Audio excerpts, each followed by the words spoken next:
America के Florida university के कुछ स्टूडेंट्स ने अपने दोस्त का बर्थडे सेलिब्रेट करने के लिए एक ऐसे केव की तलाश में निकले जो 1063 फीट गहरा था और जहां उनका एक ऐसे खौफनाक मंजर से सामना होता है जिससे सब अनजान थे, क्योंकि इस केव का दूसरा नाम डेथेस्ट केव था।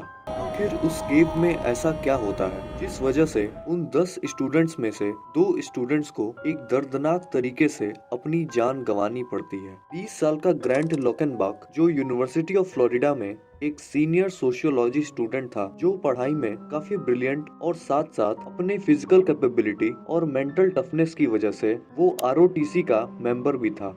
ग्रांट अपने 21st बर्थडे को यादगार बनाना चाहता था और इसीलिए उसने अपना बर्थडे जॉर्जिया के एलिसन केव में अपने दोस्तों के साथ सेलिब्रेट करने का डिसाइड किया।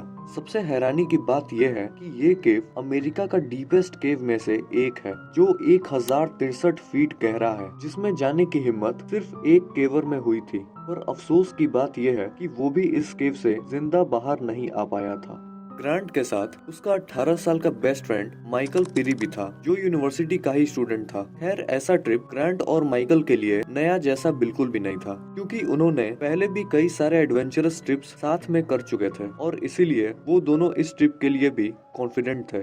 11 फरवरी 2011 इस दिन ग्रांट और उसके दोस्त डिसाइड करते हैं एलिसन केव को एक्सप्लोर करने का, और इसके लिए उन्हें 436 मील का सफर तय करना था। हालांकि वो सब लोग 6.5 घंटे का सफर तय करके जॉर्जिया पहुंच जाते हैं और एलिसन केव के एक नजदीकी होटल में रुककर थोड़ा रेस्ट करते हैं, और अगले दिन सुबह वो लोग केव तक पहुंचने के लिए माउंटेन पर हाइकिंग करते हैं और लगभग आधे घंटे में वो केव के एंट्रेंस तक पहुंच जाते हैं।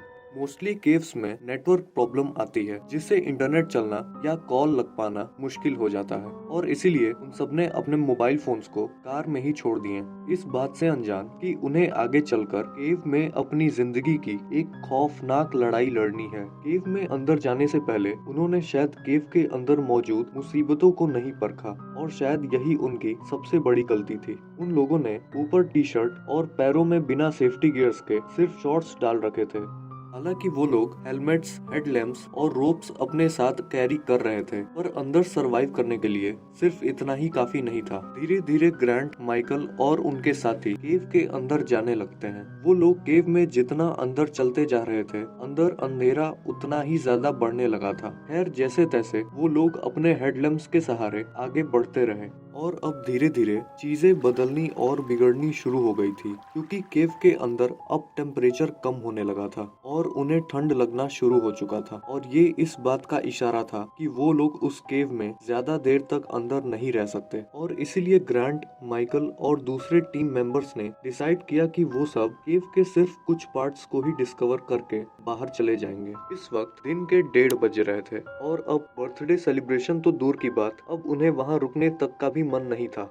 जब वो लोग केव के वार्म अप पिट के नाम के जगह को एक्सप्लोर कर रहे थे, तभी अचानक से माइकल का बैग एक गड्ढे में गिर जाता है, जो 125 फीट गहरा था। बैग के अंदर कुछ जरूरी सामान होने की वजह से ग्रैंट, जो टीम को लीड कर रहा था, उसने डिसाइड किया कि वो नीचे जाकर वो बैग वापस लाएगा। सारे टीम मेंबर्स और यहाँ तक कि माइकल के मना करने के बावजूद भी ग्रैंट नीचे जाने के लिए तैयार हो गया, और एक रस्सी के हेल्प से वो उस गड्ढे में धीरे धीरे नीचे जाने लगा। ग्रांट खुद पे कॉन्फिडेंट भी फील कर रहा था, और उसे ऐसा लगने लगा कि वो आराम से अब नीचे पहुंच सकता है। पर नीचे जाते उसे पानी की आवाज सुनाई दे रही थी, और ये ग्रांट के लिए बहुत बुरी खबर थी।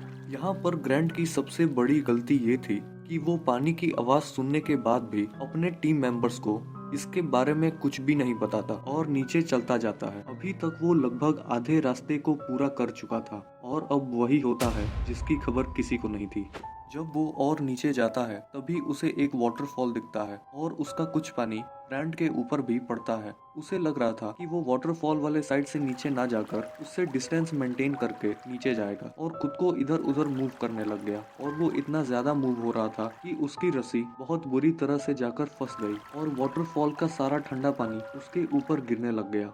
ग्रैंट उस फंसी हुई रस्सी को ठीक करने की कोशिश करने लग जाता है, पर वो ठीक करने के बजाय वो उस रस्सी में और ज्यादा उलझ जाता है। इस वक्त ग्रैंट को बहुत ज्यादा ठंड लग रही थी और इसीलिए उसकी आवाज भी नहीं निकल रही थी। पर ग्रैंट जैसे तैसे करके अपने टीम मेंबर्स को आवाज लगाता है और उसकी कांपती हुई आवाज सुनकर उसके टीम मेंबर्स बहुत ज्यादा घबरा जाते हैं। उस वक्त फौरन माइकल नीचे जाने के लिए तैयार हो जाता है।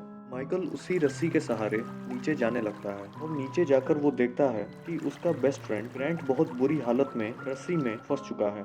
माइकल ग्रैंट को दिलासा देकर कहता है कि वो बिल्कुल भी चिंता मत करे, क्योंकि वो यहाँ से उसे बाहर निकाल ले जाएगा। पर यहाँ माइकल की किस्मत उसका साथ छोड़ गई, क्योंकि वो भी ग्रैंट को निकालने के चक्कर में रस्सी में फंस गया और उसके साथ भी वही हुआ जो ग्रैंट के साथ हो रहा था। वाटरफॉल का ठंडा पानी उसके पूरे शरीर पे गिरने लग जाता है। माइकल अपनी लड़खड़ाती हुई आवाज में अपनी टीम को आवाज लगाता है और उसकी आवाज सुनकर टीम के कुछ लोग फौरन कार की तरफ भागते हैं ताकि वो कॉल करके रेस्क्यू टीम को बुला सके।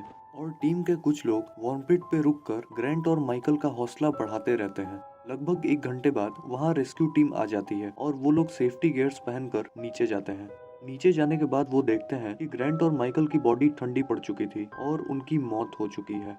बाद में डॉक्टर्स ने बताया कि उनकी मौत हाइपोथर्मिया की वजह से हुई थी, मतलब वो ठंड की वजह से तड़प तड़प कर उस केव के शिकार हो गए थे।